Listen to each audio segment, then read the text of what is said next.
when you're out doing research on Sasquatch and you're going to a place that you've been led to and guided to, and you bring a bunch of Todd and expeditioners, and you walk in the woods, and then you hear an unmistakable Crack. sign, like, of presence. Yeah. It's like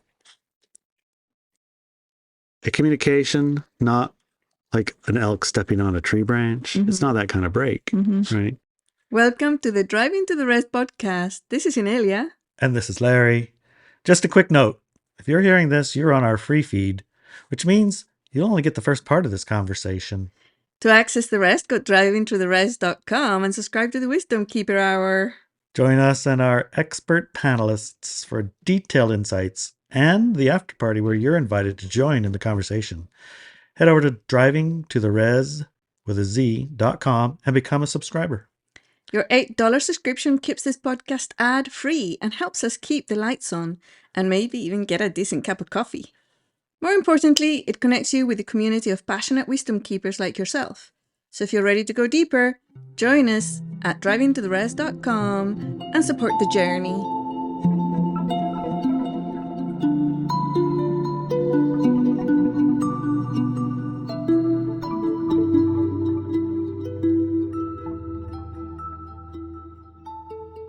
Okay, then, what was this week all about?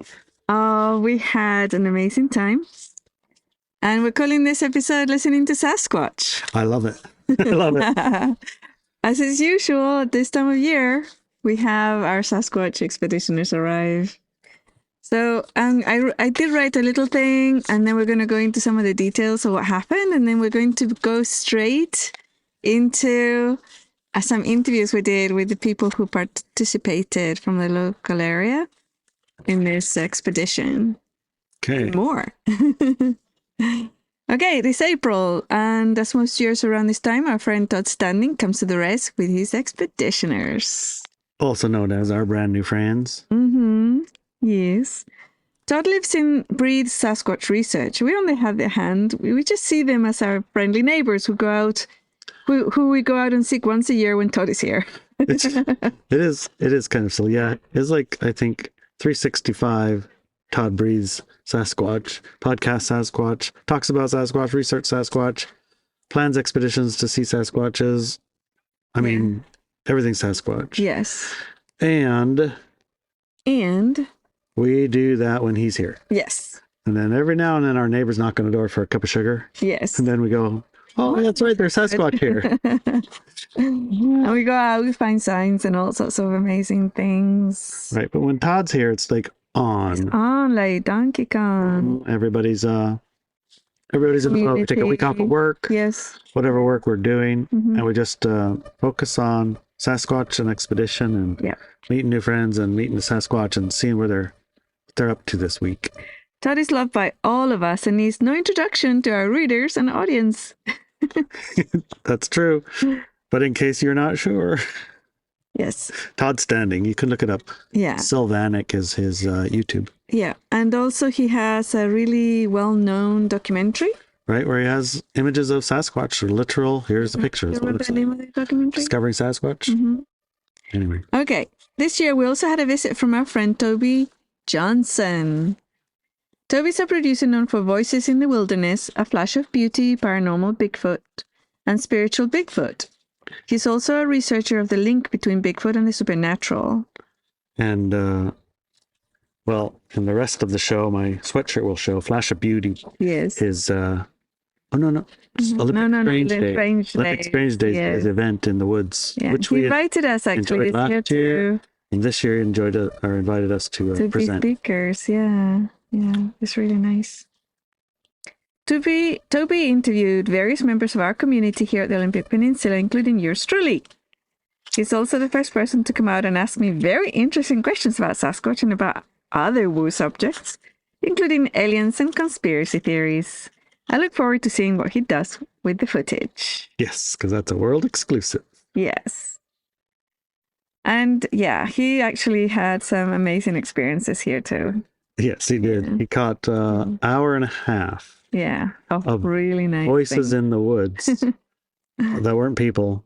Yeah. at 3 a.m. Voices. He's gonna have it researched though, because that's his professionalism. You know, Right. he's gonna go and have it analyzed by. Check the AI and see if the AI says, "Oh, I know what that is," Yeah. or the people. The people who he goes to with this material, you know. What I heard sounded a lot like our rooster getting copied by We did hear the rooster in the Voices in the Woods.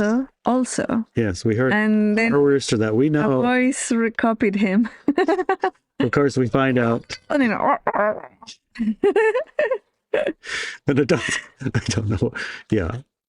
I mean, we did find out that the Sasquatch do mimic quite readily. They do In excellent. one of the interviews that comes following with the one with Kara. Mm-hmm.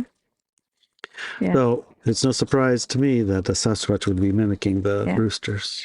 On this episode, we're going to release the second hour, the Wisdom Keeper Hour, for free, attached to this one. Yes. And including two of the panelists get interviewed. So that'll be really interesting too. And Kara does talk about that, how they thought it was me hooting, and, you can listen to it later because it's quite exciting. All right. Hold on, honey. There's a forestry truck coming. Okay, we'll wait.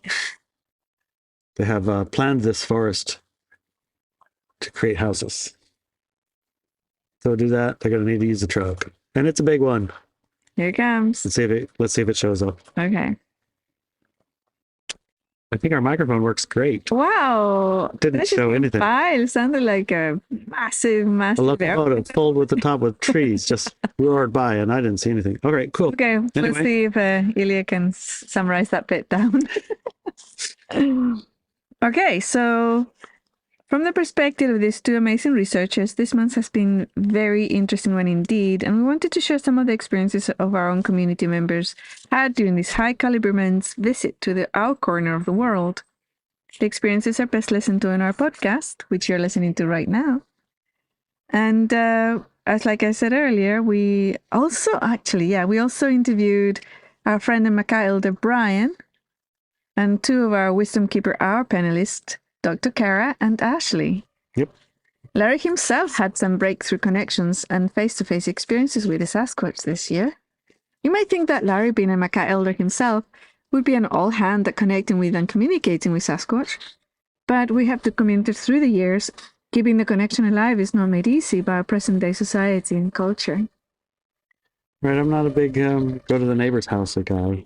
Yeah, the short articles to point you in the direction of our podcast, where you can hear these men and women experiences here at Peninsula. And stay tuned, because those are coming up. What's coming up, honey? Some of the what's coming ups. I mean, there were various levels of encounter throughout the week. That's and it true. seemed like they were almost tuned for each individual. It's like each individual had the experience they kind of came for at the level of intensity that was most comfortable in some way. And they wanted. Yeah. Well, like, people said they wanted a certain thing. Like, I want to see him face to face. No, that's not always. But that's actually not what they, I think, truly wanted. I was going more by the comments after their encounters. They would say, that's exactly what I came here to have. This is exactly what I wanted. That, yes. So in hindsight, exactly what they wanted. Yeah. When they showed up, everybody wants the same thing. It's like, I want to go sit down with the Sasquatch sitting on this bench right here and, have a chat. Yeah. But, it doesn't happen that way. No. Sasquatch will be sitting right there, but it'll be 3:00 in the morning and you'll be often as not terrified. Well, they're very careful. I mean, some of the young ones will go out to scare you, and that happened to me this time. I'm not very easily scared.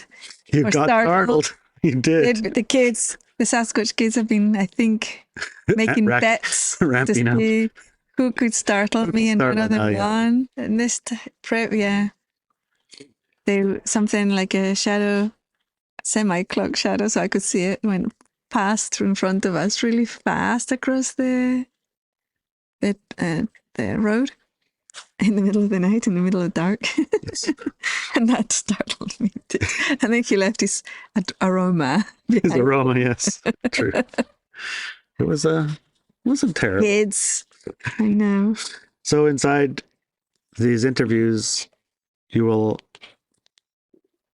hear people describing their experiences of like tree breaks, Mhm. like a tree break. I mean, that doesn't seem like a big thing. Like, oh, a tree broke in the woods. But it's But like, when you're out doing research on Sasquatch and you're going to a place that you've been led to and guided to, and you bring a bunch of Todd and expeditioners, and you walk in the woods, and then you hear an unmistakable crack. sign, like of presence. Yeah. It's like a communication, not like an elk stepping on a tree branch. Mhm. It's not that kind of break, Mhm. right? Yeah. Well, foot stomps, Yes. Boom, and boom, boom. you know, and a bipedal foot stomp. So it's like those aren't the same as a four-legged Elk. whatever elk or bear walking in the woods. It's 4 legs, you can tell. Yeah. 2 legs, you can hear. And Mm. 2-legged foot stomps, Mm. or even one big foot stomp, you can hear that. Yeah. Then if you hear a foot stomp and you go look at where it was and find a track There you have it. or track ways, 3 Yes. prints or Yeah. more, then it's like, okay, these are putting pieces together. It's not just one little bit of evidence. It's the combination of the sound, the break, and then the stomp, and then, oh, there's a track here too. And oh, it does a pretty dang big barefoot person over here. We had hoots. Now, Yes. when you go, give a hoot, honey. That's a little one so that they wouldn't break your ears. Can you hear one back? No, but in our experience this week, we did. Ooh, there's one. No, that's a rooster. Well, the rooster answering back. Somebody did. Oh my God. Hoots with it. How about that? That's the guys with their drill. He's hyperventilating now. No. Yeah. Well, you gotta have when you have a group of people, and some people are like a little bit eager to hear something, and other ones are like, "Yeah, I heard that too, and that was a drill. Yeah, I heard that was a rooster." So it's not like everything is a Sasquatch. It's like nothing. Right. Everything's an alien. It's like, yeah, that one I thought, and it's like, oh no. Not We did see a lot of UFOs well, okay. We and a did lot see, of satellites, but the satellites were not the UFOs and the UFOs were not the satellites. So we saw a whole bunch of them. Anyways. anyway, hoots with answers of Yes. hoots Yeah. that were clearly connected to the hoot you just made. Mhm. Multiple replies. Yes. We had tree structures, which are almost de rigueur. The rudder? De rigueur. If you're going to go out in the woods, you're going to find some structures. Yes. Tree structures with prints. Mm-hmm. Yes. We get a lot of those here, like a ton of them. One of the things we haven't had a lot of is shape-shifting. No, but we did have that one of And those. shape-shifting is very evident when you see you see something that is resembling a something that doesn't even exist here. Like a giant black wolf. That's Yeah. That's it. say either shape-shifting or interpretation. Your brain saying it's Right. a wolf because it's a Sasquatch, and it's Mhm. so your brain says no, it's a wolf. Oh, they can Or actually it could be change their shapeshifted shape. into a But also, I mean, it could have this person who saw it, it's Brian, and he knows a bear in the distance. He's been in these woods and knows them like the back of his hand, and he knows a bear or a wolf when he sees one, right? And there's no wolves here, so when he sees a giant black wolf running down down the road. the road, he knows it's something odd and It's not not as wolf. right in the middle of a Sasquatch expedition. Yeah. Actually, this was at the end of the expedition, right when And he goes off into his own space, Right. Yeah. and that's where. Well, the story's in there. You're gonna have to Yeah. listen. Yeah. Portal cracks. I mean, what the hell is even a portal crack? So we have talked about the portal cracks in previous episodes, and they sound, if you can imagine a giant boulder landing next to you onto concrete, or if you can imagine a giant tree snapping in two, Or even lightning, kind of. yeah, like a lightning thunder. right next to you. Yeah. Crack. Yeah, That's a portal crack. yeah, They're clearly invisible. They have invisibility cloaking the Skills. Sasquatch there, yeah, they invisible to you before, We've more talked than about that once. before, Talked yeah. about that before. You stood there and communicated with them and asked them if they could make you invisible, and they did. And I walked right by you, not 2 feet away, with my dog. Yes. And neither one of us saw you until we turned around, came back, sniffed around for a long time, and then you slowly came Yeah. to be appeared. So, But that wasn't in this not year. in this one. This year there was a lot of invisibility cloaking and Yes. shimmering, and multiple people saw it. Saw them, yes. The And not shimmer. only that, we interacted with those shimmer. shimmers Yeah. where they were right in front of us, and we put our hands in them. Yes. And your hand changes What happened right to in front of your eyes. You put your hand in the shimmer, Uh-huh. and it goes transparent with little stars inside of it. Wow. That's amazing. And if you push further, With witnesses, okay? if you push further, it gets warmer and warmer and warmer And then until you you're eventually- almost like going to be touching fur, and Yes. you're coming back up a little. Yeah. So when you're having a face-to-face encounter and that's a little too much, you don't have that same problem when they're in their In a cloak. cloak, yeah. So we had multiple people with face-to-face encounters with them while they're cloaked, Mhm. which made it Easier. very much easier. Mhm. Yeah. And hands turning into invisible black. It's like my hand, it's not my hand. A friend of ours, Yeah. his hand, it's gone. Where's my hand? Yeah. So we had a lot of experiences Yes. this week. Peak experiences, all of them, and not everyone had all of them. Right. Everyone had the one they were here for, Indeed. and the Yes. level of that they could like Interact tolerate and and tolerate. comfortably. It's like Yes. I think everyone left with a big giant smile, Mhm. and knowing inside it's like, yeah, there's something going on here. Yeah. Even I had a special experience. I got startled by one of those kids and won the bet.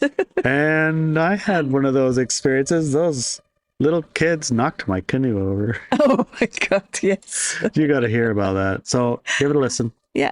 Stay tuned. Here comes the interviews. See you next time. Because, honey. Alrighty.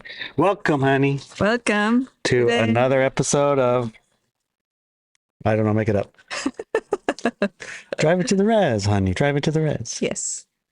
With our favorite hosts. I don't think we have to do all that. We have an intro. I just practicing. Okay. Are Got you the- practicing? Yeah. What? Okay. You know what's the next line? Larry and, Inelia. okay, and Brian. Brian. Yeah. So you're going to introduce yourself in Macaw? At this point in time, I don't think I'm allowed to. Okay. Well, Okay. We fell for that one.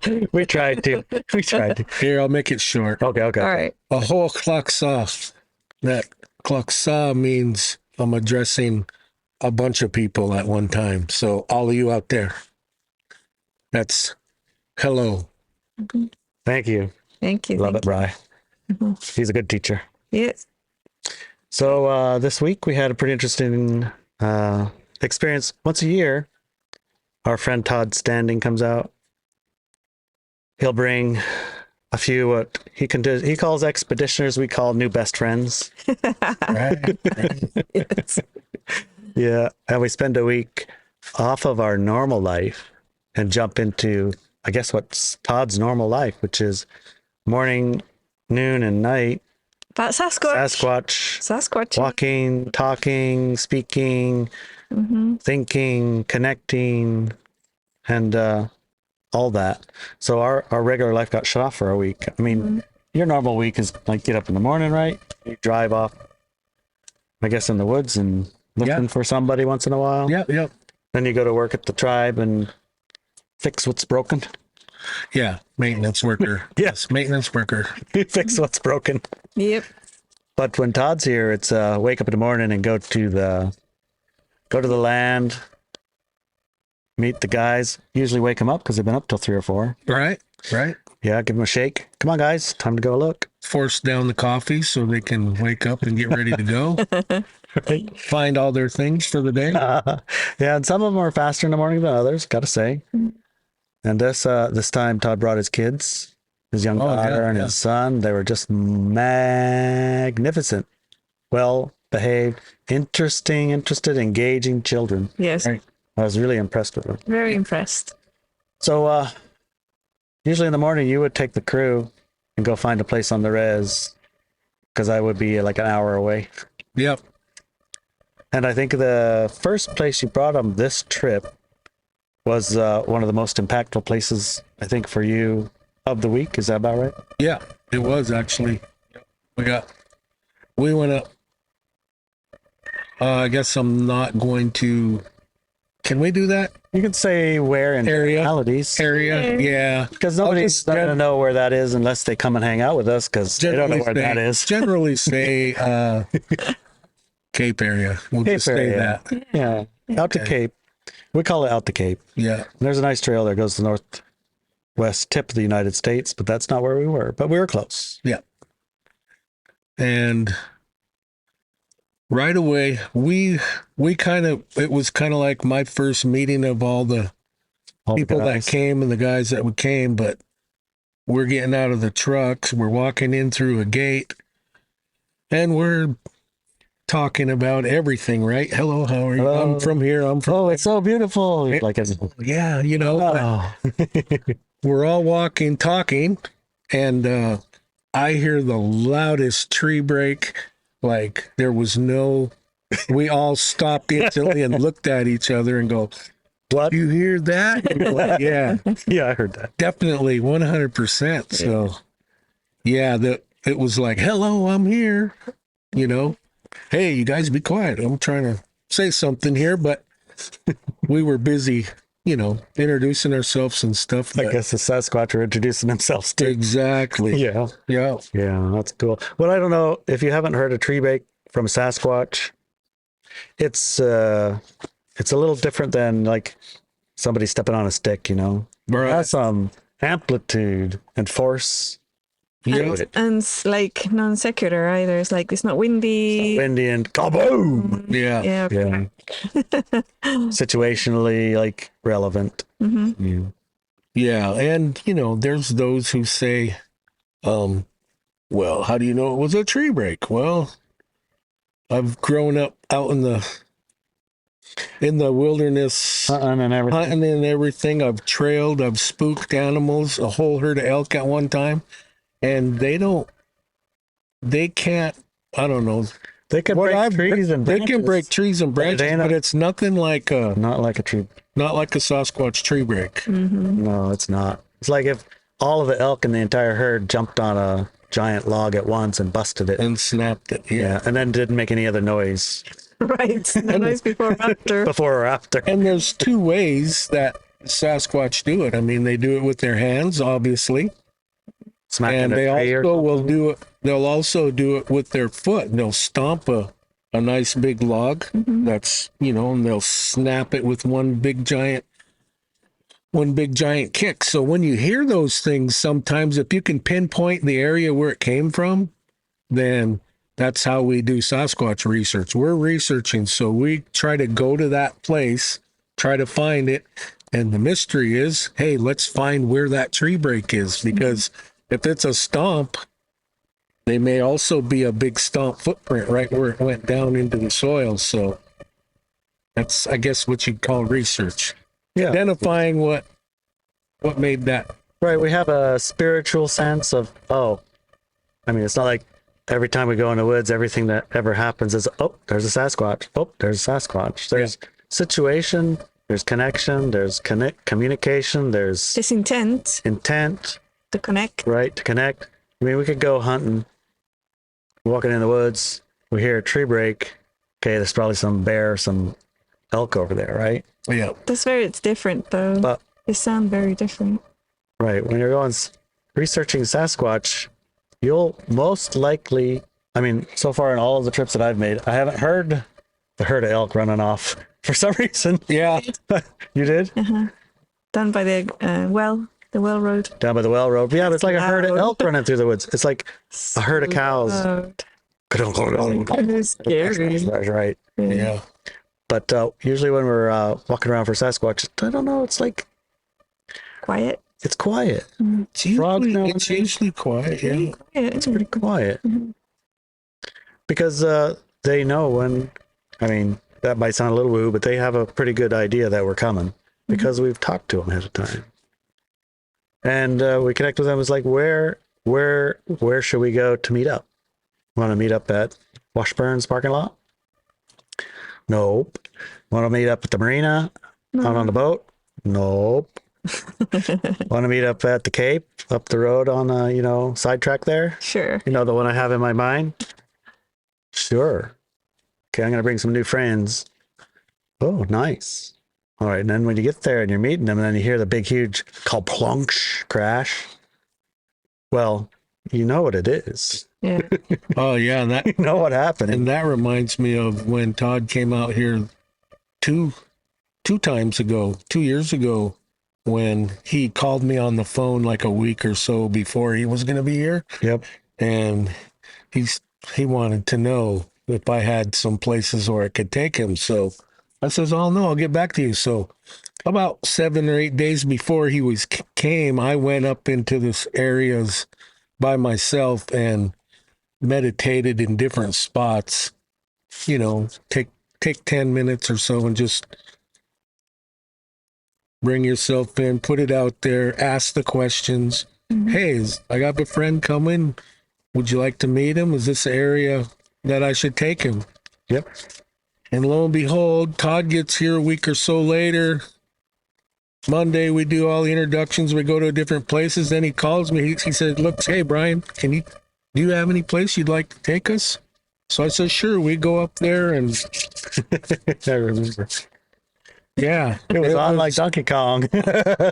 Signs everywhere. Right. The guy from Oklahoma was riding in the back seat, and we're going up into this area where I was. And he looks out the window and he goes, "Hey, a tree break."